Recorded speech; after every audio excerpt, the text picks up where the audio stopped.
Welcome to Aircrew Interview. I'm Mike Young, your host, and this is our Tornado GR special with Dennis Brooks. Dennis has over 4,000 hours on the Tornado GR1, and in this interview he talks about his time on the Triplet II, IX Squadron, flying in Saudi Arabia, and of course sharing some brilliant stories. Remember, you can help the channel to continue putting out regular quality content by becoming a patron via patreon.com/Aircrew Interview, where you receive 4 different tiers, each having its own benefits. So don't forget to click the subscribe button so you don't miss any future. Our sponsor, Club Coins UK, which we are very proud to be working with, as they are a veteran owned and run company where they produce stunning quality coins and patches that showcases the UK's military services. Their homage to the Tornado comes in the form of these quality coins that are available as singles or as sets, and they also produce this stunning Velcro patch that celebrates both the Tornado GR1 and GR4 in RAF service. You can check these products out and more at their website, which is clubcoinsuk.com. Thank you and enjoy.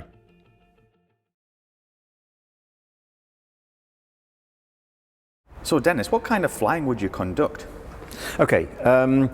Initially, the student pilots, obviously I'd be in the back seat for that. You take them through the conversion sorties, doing general handling, aerobatic circuits, all that sort of thing, instrument approaches, and that would they'd obviously then they'd do a crew solo at some stage during that point. Mm-hmm. After that, instrument flying, instrument rating, and then formation flying. To learn how to fly as a initially singleton flying, low level, doing simulated attacks and so on, and then towards the end of the course doing formation flying as a pair, and doing coordinated attacks at that stage. Mm-hmm. So it was a progression really through learning to handle and fly the aircraft, fly it safely in formation, close formation, and then moving on to the simulated weaponry. As I mentioned earlier, we didn't have any stores, so it was just simulated attacks. Yeah. But we'd recorded all of the attacks and events, so that afterwards we had a film debrief. So if particularly useful for the navigators to look at the radar and how they handled the radar and picked up the targets and the other items that they should have done. Mm-hmm. Because I spent a fair bit of time in the back seat, I became quite competent actually at handling the radar. So I wouldn't say I was as good as the navigators, but I could do a fair job there, yeah, so that was okay. Also during the course we had a night flying phase as well, just to qualify them at night and do a little bit of weaponry at night as well. And is this true, you always flew the jets clean? At Cottesmore, yes. Yes, no stores, no pylons, clean. We didn't have flight refueling probes there either. That flight refueling came later, when the guys had gone onto the either onto the weapon conversion unit or onto the squadron. And why was this? Was this just to get a feel for the actual aircraft and the airframe itself? Well, it's simpler not to carry stores. I mean, we could do all that we wanted training-wise at that stage without stores. So, why bother? Mm-hmm. We didn't do any work on the weapon ranges, although we did now and again, but it wasn't part of the course normally. It was just simulated attacks on various targets around the UK. Yeah, I heard the Tornado with the wings back clean was a very slippery aircraft. Oh yes, yeah. Yeah. Just a little story here. I later on, in fact, most of the time, a lot of the time I was there, I took a spare aircraft away for the display. I didn't actually do the display myself. I was getting a bit old for that then, allegedly. But taking the spare away, and sometimes the lead crew would want the spare. The second crew to lead back. So one time I was coming back to Cottesmore, and I think it might have been the last display of the season. Anyway, came into the airfield, and I decided we'd put the wings all the way back and do the last bit of the run with the reheats in. Oh, wow. And then do a break from that position. What I didn't know was that the station had been hosting a visit by some local people who lived not far off the centre line to explain how we tried to limit the noise as much as possible. So you can you can imagine. I mean, I wasn't to know. You can imagine what happened afterwards. Well, not a lot, but it was a bit of a wigging. It's bad timing, wasn't it? Yeah, exactly, bad timing. So yeah, what was it like working with other nations? Was the language barrier a problem? No, I mean the language, instructional language was English. So obviously for me that wasn't a problem. For the Italians, yeah, they did actually a language course in the UK before they started training there. So sometimes it could be a little bit of a problem, but in general terms, not. It worked very well. Yeah. Fortunately, I didn't have to learn Italian or German, so that was okay. So how long did you spend on your first tour, and where did you go after this? Okay, I spent almost 3 years on the first tour there, and I was then posted to, well, I had to do the weapon conversion course at Honington, because, as we said earlier, we didn't carry any stores, so before going to the squadron you needed to go through that phase and actually drop weapons and etc. So did that course, and then to IX Squadron, which was the first Tornado Squadron and one of the last two. Yeah. That was at Honington at the time. So on to 9, and initially the first 18 months, so yeah, I think 84, 85, 18 months, yeah, at Honington, and then the squadron moved out to RAF Bruggen in Germany. Mm-hmm. We knew that was going to happen, and it was one of the reasons I wanted to go there, to get an overseas tour out of it. So yeah. I then spent about another 18 months in Germany at RAF Bruggen. Yeah, so could you tell us why the Tornado and the RAF were over there in general, and what the flying was like? Okay, well, it was all Cold War stuff, basically.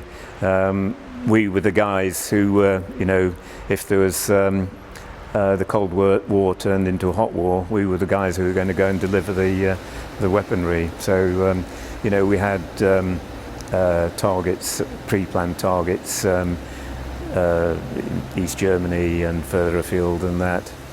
At the time, we were still nuclear armed, but later the nuke option was, we didn't have that any longer. It was taken over by other weapon systems. So that's what we were there for. Obviously the training we did, low level in Germany wasn't the best, because we had a minimum height of 1,000 feet there, which was not great. I mean, so it was all, you know, noise and all the rest of it. Whereas in UK the minimum in general terms was 250 feet, so there's quite a difference between 1,000 feet and 250 feet. I'm surprised about that, especially during the Cold War period. You'd think they would, the rules would be lower just to, you know, get you practicing. But it's that's the way it was, you know, so we just had to live with that. So when we were there, well, we to get what we called operational low flying. I mean, we could come back, do high, low, high from Germany to UK to get some 250 foot flying and use the weapon ranges and so on. But we did have other detachments to Goose Bay in Canada to do operational low flying, where we could go down to 100 feet there. So that was pretty interesting. The trees were pretty short there, so you know, you had to be careful not to use them as a guideline, yes, because you'd be even lower than you thought. No, yeah. That was good flying there as well. And did you ever used to work with other nations' aircraft, or like, did you take part in DACT, for instance? Yes, we did. Yes, yeah. Sometimes that was set up, and we arranged to do that. So you know, F-16s obviously were fairly popular around the bazaars then. I mean, there's no way you could out in a Tornado outturn an F-16. Yeah. So you had to sneak, avoid, go low, and get the hell out of it. You know. Mm-hmm. So did you enjoy your time on the operational squadron? Yes, very much. I mean, it was the flying was good. It was great. You know, as I said, we went to do the operational low flying in Canada. I went on a red flag exercise in Ellis in the States, where once again you could go really low level. So that was pretty exciting actually, and great fun. So yeah, the flying was good. Enjoyed it. Yeah, and then you went back to the TTTE. Was this out of choice, or did they post you there? No, I was just posted back. I wanted to obviously to stay flying, and that's what was offered to me. So yeah, happy to go back there and do another tour, doing the same as I'd done previously. In that time nothing changed. No, oh, okay. no. It was still going full swing. You know, a lot of throughput at the time. Yeah. You then went out to fly in Saudi Arabia. Can you tell us about this and how it happened? Yeah. Well, the reason it happened, I asked to go there. Okay. It wasn't a posting, No. but the deal was that during the time there, I was taken off the RAF payroll. I retained my RAF service and rank and everything, but was paid by, at the time, British Aerospace out there, who had the Al Yamama contract, you know, to help the Saudis build up their experience on the aircraft, and for the crews to instruct and train the Saudi crews. So it was all about money, because the salary was higher than the RAF one. And it was tax-free, because I was, you know, tax-free for purposes at that stage. So it enabled me to get a little bit of money together to pay the mortgage off and all this sort of thing. And you got to fly. Yeah, and I was flying as well. So it was rather different. The training unit there was part of one of their operational squadrons, 7 Squadron at Dhahran, and we were sort of a separate, if you like, entity within that squadron to take care of training their crews. The aircraft were they had stores, so all the time we had tanks on or whatever. So it's rather different from the clean aircraft that we had at Cottesmore. So we had to modify things somewhat, you know, to take that into account. But overall, was it generally the same aircraft that the RAF had? Or? Yes, it was. There were some modifications that the RAF didn't adopt. For instance, we had the slats and flaps. We had an automatic slat and flap on those, which you could switch out if you didn't want to use it. And inevitably, I switched it out because I didn't need it basically. Yeah. No. So Dennis, overall, did you enjoy your time in Saudi Arabia? I wouldn't say I enjoyed it that much. It was okay, but there were times when I didn't enjoy it. Part of the reason was I went out unaccompanied, so the British Aerospace employees, if you're unaccompanied, they had compounds where you live basically, so you're in there. The accompanied people also had compounds, but they were in the form of obviously separate houses, so rather a more pleasant environment to live in. But no, it was okay. It was okay. And then what happens after this? Where did you go? Funnily enough, back to Cottesmore. You wouldn't never guess. Now at this stage, I was surprised. I was getting another tour on the aircraft. I mean, I'd been very lucky so far. So going back to Cottesmore was actually pretty good. So I finished. Finished up with Cottesmore closing, or the TTTE closing there, and. At that stage, just before we closed, I just exceeded 4,000 hours on the aircraft. Wow. So Not bad, that I was very happy with that. So rather a sad day, but anyway, I'd had a good run on the Tornado, so yeah. Overall happy. So, could you share any memorable stories from the time in the Tornado? Because you got 4,000 hours, there must be a few in there, Dennis. A good one was, as I mentioned, I took the display spare along for a lot, for many displays, and probably the best one of those was going to Israel for their 50th anniversary of the state and the Air Force. on the way out, because we didn't have any probes, then we had to stage. So we stopped in southern Italy, Crete, and then on to Israel after that. The aircraft that I had had a fault. So on the Tornado, fuel is used to cool engine oil, gearbox oil, and hydraulics. And then air is used to cool the fuel, so the fuel is circulated around, and for whatever reason the air cooling part wasn't happening properly, so I was getting over temperatures on engine oil and fuel temperature and so on. But because it was a one-off, there was no way I was going to stop halfway and snag the aircraft. I mean, I just have to have waited there for it to be fixed. So we got to Israel, but then the aircraft had to be fixed before coming back. So I got an extra few days out there. Had to do an air test, which involved climbing to 30,000 feet above Israel. So fantastic view out there. And a very memorable occasion. We were extremely well treated when we arrived. It was like we were stars, you know. They got all the press, TV cameras there, everything, interviews, and we were actually feeling a little bit shabby because we'd night stopped in Crete the night before, and there was some British Aerospace crews ferrying Hawks out to Saudi at the time, and they sort of hosted us for the evening. So, like I said, a little bit shabby and all this cameras when we arrived. But anyway, no, it was great. Actually, it was really great. A different sort of occasion. One time when we were in Goose Bay, there was also a German Air Force F4 detachment out there, and two of their crews had hired a float plane with pilot to take them out for the weekend, go fishing and whatever. Anyway, the float plane disappeared. Obviously it had gone in somewhere.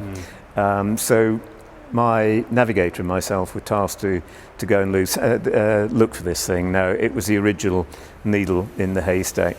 Some of the guys had a rough idea where these crews were going, and it was further north, so we went north. Very inhospitable there, big ice floes, all the rest of it, so not nice at all. No. Not a nice feeling, but of course we tried, but we didn't find them at all. I don't know whether the wreckage was found later, but rather a sad occasion on that one. And just on a side note there, would you often get called to do, tasks like that out of normal duties? That was kind of one-off. No, it was a one-off because we were there and we had the aircraft that could go and do that. Then that was the reason. It was just a request which was obviously agreed to. Right, I see. There's another occasion out at Goose Bay once again, when there was a forest fire that was gradually encroaching onto the airfield. On the airfield were bulk fuel storage tanks above ground, and the thought was, well, what the hell, if this fire it sows. So we thought, or the boss thought at the time, well, we need to get the aircraft out of here, or we may need to get the aircraft out of here just in case the fire encroaches onto the airfield. So a Friday night after we'd had the usual few drinks, it was a matter of trying to sober up and then wait and see what happened. Fortunately, we didn't have to fly the aircraft out, but it was a fairly close thing. Yeah. Well, Dennis, it certainly sounds like you've had a great career on the Tornado, but at the end of your career, you went on to fly the Domini, didn't you? Yeah. Tell us about this.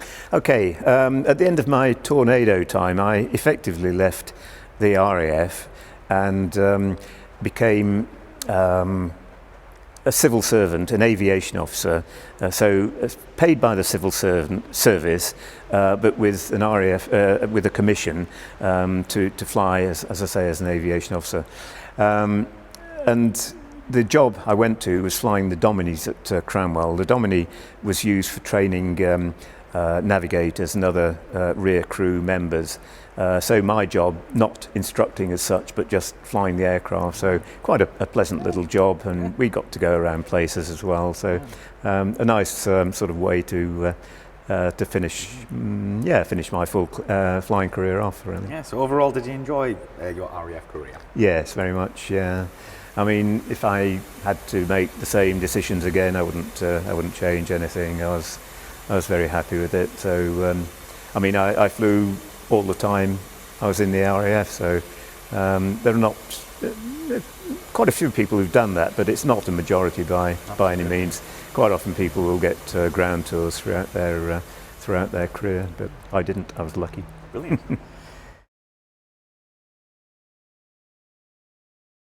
So Dennis, what did you get up to after your RAF career ended? Mainly still aviation associated things. The main thing was I became a volunteer pilot at the Air Experience Flight at 7-day Air Experience Flight at RAF Cranwell.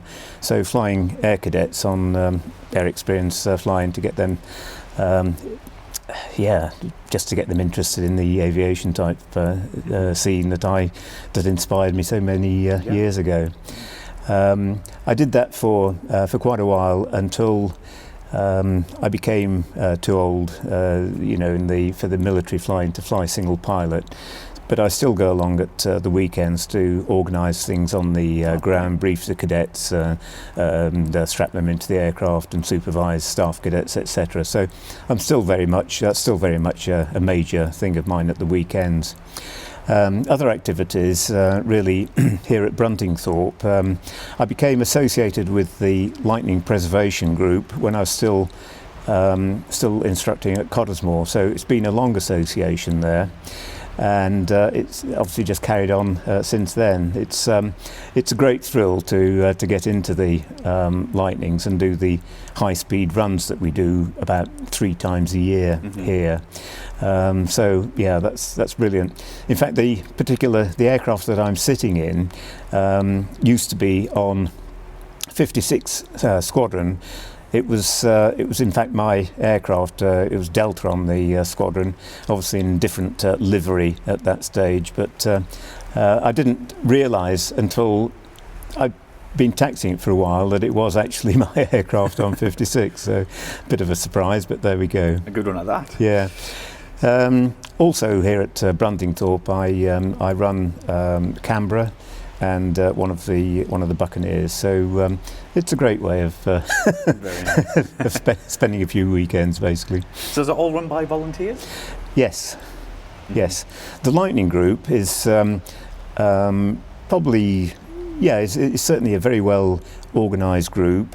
In the early days, the aircraft were parked outside, covered with tarpaulins to keep the moisture out. But over the years, funds were acquired, through various means to erect this present QRA hangar, which in fact was the original QRA hangar from RAF Wattisham, housing the Lightnings on alert there. So I spent